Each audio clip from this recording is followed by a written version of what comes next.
আল্লাহ যাদের দিকে কেয়ামতের দিন তাকাবেন না।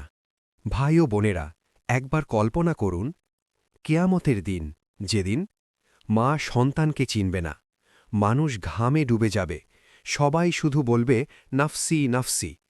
ঠিক সেই ভয়ঙ্কর দিনে আপনি আল্লাহর দিকে তাকিয়ে সাহায্য চাইছেন, কিন্তু আল্লাহ আপনার দিকে তাকাচ্ছেন না, না কথা বলছেন, না রহমতের দৃষ্টি দিচ্ছেন, না ক্ষমা করছেন। এর চেয়ে ভয়ঙ্কর শাস্তি আর কি হতে পারে? ভয়ঙ্কর হাদিস। রাসূল সাল্লাল্লাহু আলাইহি ওয়াসাল্লাম বলেছেন, ৩ শ্রেণীর মানুষের দিকে কেয়ামতের দিন আল্লাহ তাকাবেন না, তাদের সাথে কথা বলবেন না এবং তাদেরকে পবিত্র করবেন না, আর তাদের জন্য রয়েছে যন্ত্রণাদায়ক শাস্তি। মুসলিম। আল্লাহর তাকানোই যদি না থাকে, তাহলে বাঁচার কোনো রাস্তা থাকবে না। আল্লাহ তাকাবেন না এর মানে কি? এটার মানে আল্লাহর রহমত থেকে বঞ্চিত, ক্ষমা থেকে বঞ্চিত, সম্মান থেকে বঞ্চিত, জান্নাত থেকে বঞ্চিত। এটা আল্লাহর চরম অসন্তুষ্টির প্রকাশ। প্রথম শ্রেণী, অহংকারী মানুষ। রসুল সাল্লাল্লাহু আলাইহি ওয়াসাল্লাম বলেছেন, যার অন্তরে পরিমাণ অহংকার থাকবে সে জান্নাতে প্রবেশ করবে না। মুসলিম। অহংকার মানে নিজেকে বড় মনে করা, অন্যকে ছোট করা, সত্য জেনেও মানতে না চাওয়া। অহংকার কিভাবে আমাদের মধ্যে আসে? টাকা পয়সা, সৌন্দর্য, পদপদবী, জ্ঞান, বংশমর্যাদা। কিন্তু মনে রাখুন, ইবলীসও অহংকারের কারণেই ধ্বংস হয়েছিল। কুরআনের সতর্কতা। আল্লাহ বলেন, নিশ্চয়ই আল্লাহ অহংকারীদের ভালোবাসেন না। সূরা নাহাল ২৩ নম্বর। যাকে আল্লাহ ভালোবাসেন না, তার দিকে তাকাবেন কিভাবে? দ্বিতীয় শ্রেণী, মিথ্যা বলা বৃদ্ধ। রসুল সাল্লাল্লাহু আলাইহি ওয়াসাল্লাম বলেছেন, ৩ ব্যক্তির দিকে আল্লাহ তাকাবেন না। এর মধ্যে একজন হল মিথ্যাবাদী বৃদ্ধ। মুসলিম। যুবক হলে নফসের চাপ থাকতে পারে, কিন্তু বৃদ্ধ বয়সে মিথ্যা, এটা প্রমাণ করে চরিত্রই নষ্ট। কেন এটা এত ভয়ঙ্কর? কারণ অভ্যাসগত মিথ্যা, চরিত্রের পতন, মানুষকে ধোঁকা। মিথ্যা শুধু কথা না, এটা ঈমান দুর্বল করে। তৃতীয় শ্রেণী, যিনি কাপড় কেনে হাঁটেন অহংকারে। রসুল সাল্লাল্লাহু আলাইহি ওয়াসাল্লাম বলেছেন, যে ব্যক্তি অহংকার করে নিজের কাপড় মাটিতে টেনে হাঁটে, আল্লাহ কেয়ামতের দিন তার দিকে তাকাবেন না। বুখারী। আজকের যুগে এর রূপ, স্টাইলের অহংকার, লুক দেখিয়ে মানুষ ছোট করা, দাম্ভিক আচরণ। আজকের বাস্তবতা। আজ আমরা ইসলাম জানি, নামাজ পড়ি, কিন্তু অহংকার ছাড়তে পারি না। কিন্তু মনে রাখুন, অহংকার সব আমল ধ্বংস করে দেয়। নিজেকে বাঁচানোর ৫টি উপায়। নিজেকে সবসময় আল্লাহর দাস মনে করা, মানুষকে সম্মান করা, সত্য মেনে নেওয়া, ক্ষমা চাওয়ার অভ্যাস।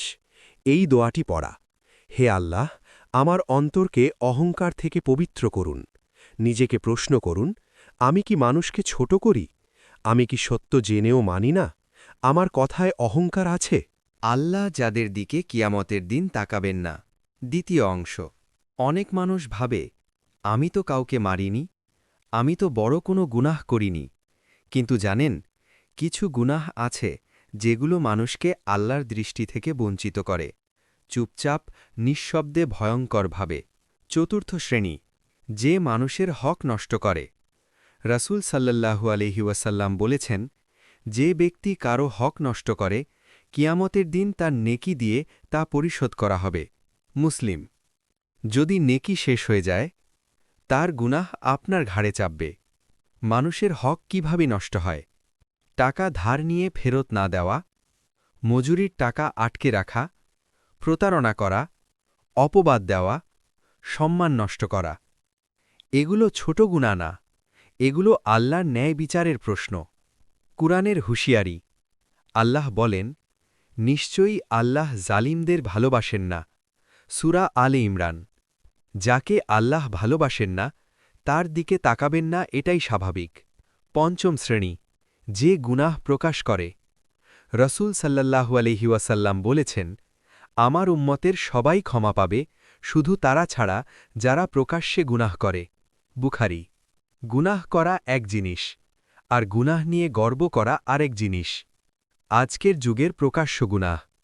সোশ্যাল মিডিয়ায় হারাম প্রদর্শন, গুনাহকে স্বাভাবিক বানানো, ইসলামকে নিয়ে ঠাট্টা, পাপকে ট্রেন্ড বানানো, এসব আল্লাহর গজব ডেকে আনে। ষষ্ঠ শ্রেণী, যে আল্লাহর নামে মিথ্যা শপথ করে। রসূল সাল্লাল্লাহু আলাইহি ওয়াসাল্লাম বলেছেন, যে ব্যক্তি দুনিয়ার সামান্য লাভের জন্য আল্লাহর নামে মিথ্যা শপথ করে, আল্লাহ কিয়ামতের দিন তার দিকে তাকাবেন না। বুখারী। সামান্য টাকা, কিন্তু আখিরাত হারানো। কেন এই গুনাহ এত ভয়ঙ্কর? কারণ আল্লাহর নামকে ব্যবহার করা, দুনিয়ার জন্য আখিরাত বিক্রি করা, ঈমানকে তুচ্ছ করা। কিয়ামতের দিনের দৃশ্য, এই মানুষগুলো আল্লাহকে ডাকবে, কান্না করবে, মিনতি করবে, কিন্তু আল্লাহ তাকাবেন না, কথা বলবেন না, ক্ষমা করবেন না। নিজেকে বাঁচানোর ৫টি উপায়। পার্ট 2। ১. মানুষের হক দ্রুত আদায় করা। ২. গুনাহ গোপন রাখা ও তৌবা করা। ৩. আল্লাহর নামে শপথে ভয় করা। ৪. অন্যায় দেখলে নিজেকে থামানো। ৫. এই দোয়া পড়া, হে আল্লাহ, আমাকে জুলম থেকে বাঁচান। নিজেকে প্রশ্ন করুন, আমি কি কারো অধিকার আটকে রেখেছি? আমি কি প্রকাশ্যে গুনাহ করি? আমি কি আল্লাহর নামকে হালকা করে দেখি? পিতামাতার অবাধ্য ও পরিবারের জুলুমকারীরা। একটু থেমে ভাবুন, যে মা রাত জেগে আপনাকে বড় করেছে, যে বাবা নিজের সুখ ত্যাগ করে আপনাকে মানুষ করেছে, আপনি কি কখনো তাদের কথায় বিরক্ত হয়েছেন, তাদের কষ্ট দিয়েছেন?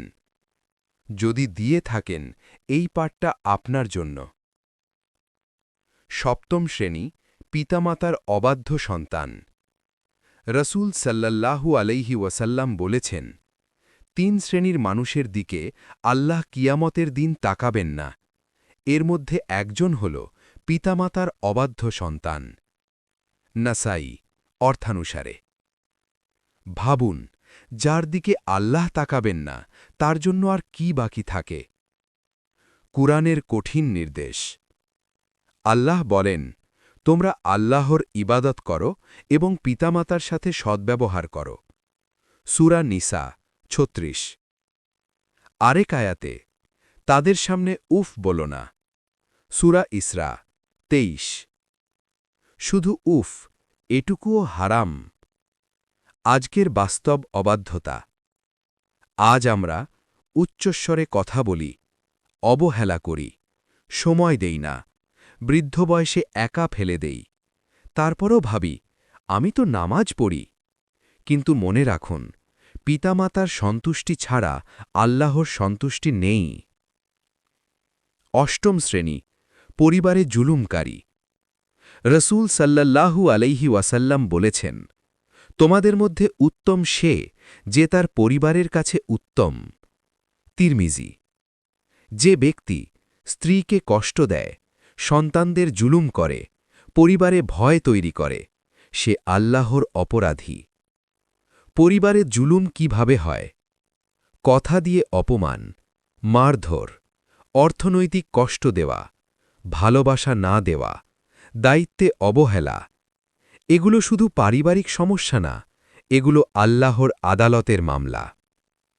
কেন এই গুনাহ এত ভয়ঙ্কর?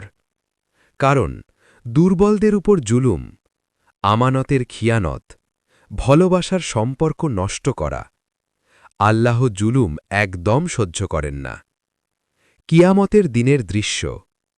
এই মানুষগুলো বলবে, হে আল্লাহ, আমি তো নামাজ পড়তাম। কিন্তু এক্স, পিতামাতার চোখের পানি, এক্স, স্ত্রীর কষ্ট, এক্স, সন্তানের ভয়, সব সাক্ষী দেবে। নিজেকে বাঁচানোর ৫টি উপায়। পার্ট ৩। ১. পিতামাতার জন্য দোয়া করা। ২. নম্রভাবে কথা বলা। ৩. পরিবারকে আমানত মনে করা। ৪. রাগ নিয়ন্ত্রণ করা। ৫. এই দোয়াটি পড়া, হে আল্লাহ, আমাকে পিতামাতার অনুগত বানান। নিজেকে প্রশ্ন করুন, আমি কি বাবা মাকে কষ্ট দিয়েছি? আমি কি পরিবারে জুলুম করি? আমি কি ক্ষমা চাইতে প্রস্তুত? দুনিয়ার লোভী ও অহংকারী মানুষ। আপনি কি জানেন, দুনিয়ার সাময়িক সুবিধার জন্য কত মানুষ নিজের আখেরাত নষ্ট করে দেয়? ক্ষমতা পেতে, সম্মান পেতে, ধন সম্পদ বাড়াতে আর সবচেয়ে ভয়ঙ্কর নিজের অহংকার দেখানোর জন্য সকল নেকি ধ্বংস হয়ে যায়। নবম শ্রেণী, দুনিয়ার জন্য আখেরাত বিক্রেতা। রসূল সাল্লাল্লাহু আলাইহি ওয়াসাল্লাম বলেছেন, যে ব্যক্তি দুনিয়ার জন্য আখেরাত বিক্রি করে, আল্লাহ তার দিকে তাকাবেন না। তিরমিজি। ভাবুন, আপনি সব কিছু হারাতে পারেন, কিন্তু আল্লাহর দৃষ্টি হারালে সব কিছু হারানোই বেশি ভয়ঙ্কর। কুরআনের সতর্কতা। আল্লাহ বলেন, যারা দুনিয়ার জীবনকে আখেরাতের চেয়ে পছন্দ করে, তাদের প্রতিদান শুধু দুনিয়া। সূরা হজ 14 নম্বর। আরেক আয়াতে, নিশ্চয়ই দুনিয়ার জীবন আমাদের কাছে হোক, কিন্তু আখেরাতের জন্য সংগ্রাম করো। সূরা কাহাফ 45-46। দুনিয়ার লোভ কখনো আখেরাতের বদলে নেওয়া যায় না। দশম শ্রেণী, অহংকারী মানুষ। রাসূল সাল্লাল্লাহু আলাইহি ওয়াসাল্লাম বলেছেন, যে ব্যক্তি অহংকারে সীমা ছাড়ে, আল্লাহ কিয়ামতের দিন তার দিকে তাকাবেন না। মুসলিম। অহংকার মানে নিজের উচ্চতা বড় মনে করা, অন্যকে ছোট করা, সাফল্যের জন্য আল্লাহকে ভুলে যাওয়া। অহংকার ও দুনিয়ার লোভের প্রভাব। নামাজ পড়লেও খুশু কমে যায়, রোজার সওয়াব কমে যায়, দান ও ইবাদত গ্রহণযোগ্য হয় না, চরিত্র নষ্ট হয়। কিয়ামতের দিন আল্লাহ তাকাবেন না, অর্থাৎ সর্বশেষ পরাজয়। বাস্তব উদাহরণ। এক ব্যক্তি বড় ব্যবসায়ী, ধনী, জনসম্মানে ভরা, কিন্তু অহংকার ও দুনিয়ার লোভের কারণে মৃত্যুর সময় তার নেকি সব হারিয়ে যায়। রসূল সাল্লাল্লাহু আলাইহি ওয়াসাল্লাম বলেছেন, সর্বাধিক প্রিয় ব্যক্তি আল্লাহর কাছে যে তার নিজের অহংকারকে দমন করতে পারে। তিরমিজি। নিজেকে বাঁচানোর 5টি উপায়। পার্ট 4। 1. দুনিয়ার লাভের আগে আল্লাহকে প্রাধান্য দিন। 2. অহংকার বুঝে ধৈর্য ধরুন। 3. মানুষের সামনে নম্র থাকুন। 4. নেকি সব সময় আল্লাহর জন্য করুন। 5. এই দোয়াটি পড়ুন, হে আল্লাহ, আমাকে দুনিয়ার লোভ ও অহংকার থেকে রক্ষা করুন। নিজেকে প্রশ্ন করুন, আমি কি দুনিয়ার জন্য আখেরাত বিক্রি করি? আমার অহংকার কোথায় সীমা ছাড়ছে? আমি কি আল্লাহর দৃষ্টি হারাতে চাই? মূল শিক্ষা। দুনিয়ার লোভ আখেরাত নষ্ট করে। অহংকার আল্লাহর সবচেয়ে অপছন্দের গুণ। নেকি গ্রহণযোগ্যতার চাবি বিনয় ও খাঁটি উদ্দেশ্য। আল্লাহর দৃষ্টি হারালে সব হারানো। এই গুণ নিয়ে মরলে আল্লাহ সন্তুষ্ট হবেন না। ইসলামের আদেশ না মানা ও সমাজে অন্যায় করা। আমরা প্রায়ই ভাবি, আমি তো নামাজ পড়ি, রোজা রাখি, তাই ঠিক আছে। কিন্তু বাস্তবতা হল, আমরা যদি ইসলামের আদেশ উপেক্ষা করি এবং সমাজে অন্যায় ছড়াই, আল্লাহ আমাদের দিকে কিয়ামতের দিন তাকাবেন না। এটা কেবল ভয় দেখানো নয়, এটা আমাদের জাগানোর জন্য। একাদশ শ্রেণী, ইসলামের আদেশ অমান্যকারী। রসূল সাল্লাল্লাহু আলাইহি ওয়াসাল্লাম বলেছেন, আল্লাহ কিয়ামতের দিন তার দিকে তাকাবেন না, যে ব্যক্তি তার ফরজ আদেশ অমান্য করেছে। তিরমিজি। ফরজ অর্থ নামাজ, রোজা, হজ, দান, নেকি আচরণ, যেটি উপেক্ষা করা যায় না। কুরআনের সতর্কতা। আল্লাহ বলেন, যারা আল্লাহর আদেশকে মানে না, তাদের জন্য শাস্তি রয়েছে। সূরা আনফাল 57। যারা ইসলামের বিধি উপেক্ষা করে, তাদের প্রতি আল্লাহর দৃষ্টি বন্ধ হয়ে যায়। দ্বাদশ শ্রেণী, সমাজে অন্যায় ছড়ানো। রসূল সাল্লাল্লাহু আলাইহি ওয়াসাল্লাম বলেছেন, কিয়ামতের দিন আল্লাহ তাকাবেন না, যে ব্যক্তি অন্যায় ছড়ায়, লুটপাট করে এবং মানুষের মধ্যে আতঙ্ক সৃষ্টি করে। মুসলিম। আজকের যুগে মানুষকে আতঙ্কিত করা, অন্যের সম্পদ নষ্ট করা, মিথ্যা প্রচার সবই অন্তর্ভুক্ত। সমাজে অন্যায় ছড়ানোর প্রভাব।